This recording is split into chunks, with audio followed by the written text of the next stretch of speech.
On the morning of June 28, 1914, a 19-year-old Bosnian student named Gavrilo Princip ate a sandwich at a delicatessen in Sarajevo. He had given up. The assassination plot he had been part of that morning had already failed.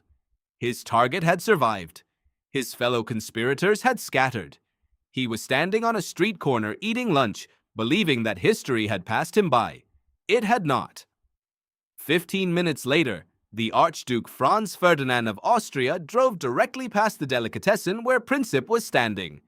The driver had taken a wrong turn. The car stopped to reverse, and Gavrilo Princip, standing on the curb with his sandwich, found himself less than 5 feet from the man he had failed to kill an hour earlier. He drew his pistol. He fired twice, and within 6 weeks, the world was at war. To understand how this happened, you have to go back to the beginning. Franz Ferdinand was the heir to the Austro-Hungarian Empire, one of the largest and most powerful empires in Europe. He was visiting Sarajevo on June 28, 1914, a date that Bosnian Serb nationalists considered a day of historical humiliation. The Black Hand, a Serbian nationalist secret society, had organized an assassination plot. They placed 7 conspirators along the Appel Quay, the route Franz Ferdinand's motorcade would travel. The first conspirator panicked and did nothing as the cars passed. The second threw a bomb. He missed.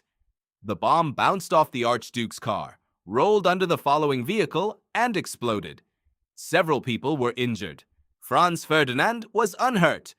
The remaining conspirators, including Princip, scattered into the crowd. The plot had failed. The Archduke continued to the town hall for his scheduled reception, visibly shaken, but alive. After the ceremony, his motorcade set off again, this time intending to visit the injured from the earlier bombing at the hospital. But nobody told the lead driver about the route change. He turned onto Franz Josef Street, the original route, heading in the wrong direction. General Oskar Potiorek, the military governor riding in the car, told the driver to stop and turn around. The driver braked. The engine stalled. The car sat motionless on Franz Josef Street, directly in front of Schiller's delicatessen. Gavrilo Princip was standing outside that delicatessen. He later said he did not even think. He stepped forward.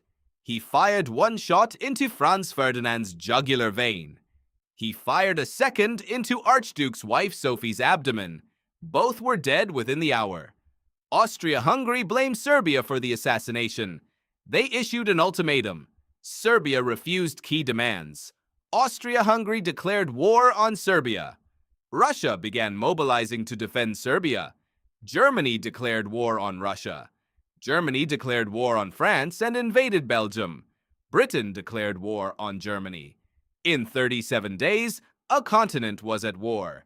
In 6 weeks, it was a world war.